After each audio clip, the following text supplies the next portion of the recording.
Assalomu alaykum. Mazali taomlar va pishiriqlar kanaliga xush kelibsiz. Bugun juda ham mazali va tayyorlanishi juda ham oson bo'lgan shokoladli pirog tayyorlaymiz.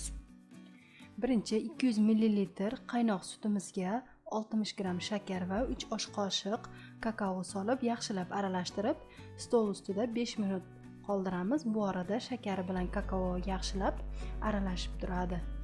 Endi kattaroq idishimizga 3 dona tuxum solib olamiz.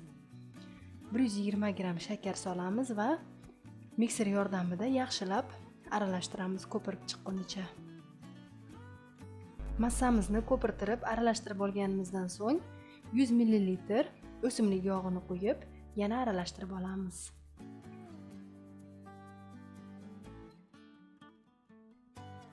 Kakaoli sutli aralashmamiz ham shakari bilan kakaosi erib tayyor bo'ldi. Yana bir aralashtirib olamiz va buni ham idishimizga qo'yib, mikserda yana aralashtiramiz.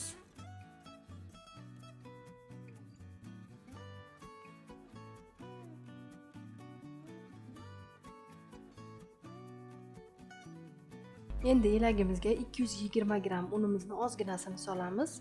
15 g razrixli chil va yarim choy qoshiq vanilin solib, elakdan o'tkazdirib olamiz va mikser yordamida yana aralashtiramiz. Unimizni 2-3 ga bo'lib elakdan o'tkazdirib aralashtirib olamiz.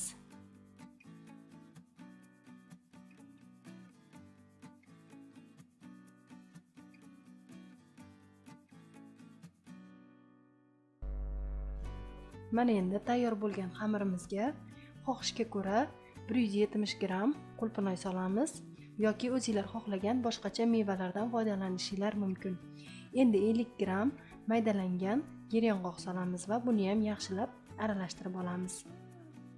Yong'oq bilan meva solish xohishga ko'ra, meva solmasdan tayyorlasa ham bo'ladi. Mana xamirimiz tayyor bo'ldi. Endi qolipimizga pishiriq qog'ozini solib tayyorlab olamiz. Qolipimning razmeri 28 cm ga 18 cm. Endi xamirimizni qolipimizga qo'yib olamiz. Duxovkani oldindan yoqib qo'yamiz. Qizigan duxovkada 180 gradusda 30-40 minut davomida pishirib olamiz. Mana pirogimizni pishirib oldim. Endi o'rtasini pishgan-pishmaganligini yog'och cho'p yordamida tekshirib olamiz va pirogimizni sovutib olamiz.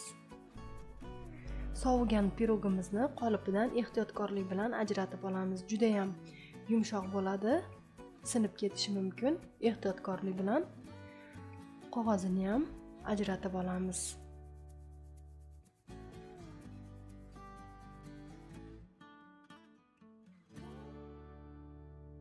Endi pirogimizni ustiga shokoladli ganash tayyorlab olamiz. 150 g shokoladimizga 3-4 osh qoshiq o'simlik yog'ini qo'yib, mikrovolnovka yoki qaynoq suv ustiga qo'yib eritib olamiz. Mana shokoladimizni eritib oldim. Endi shokolad ichiga xohishga ko'ra 40 g maydalangan yeryong'oq solib aralashtirib olamiz. Pirog ustini o'zingizlar xohlagandaqa qilib boshqacha usullarda bezasanglar ham bo'ladi. Endi shokoladimizni pirogimiz ustiga qo'yib, tekis qilib tekizlab olamiz.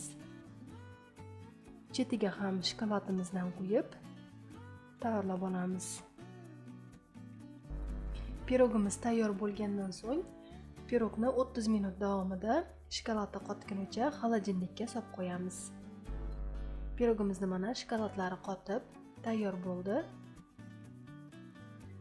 Pirogimizni endi kesib tatib ko'rsak ham bo'ladi. Men 4 burchak shaklda kesdim. Agar sizlar dumaloq qoliplarda tayyorlasanglar, 3 burchak qilib kesishinglar mumkin. Pirogimiz juda ham mazali bo'ladi. O'rtalari juda ham yaxshi pishadi.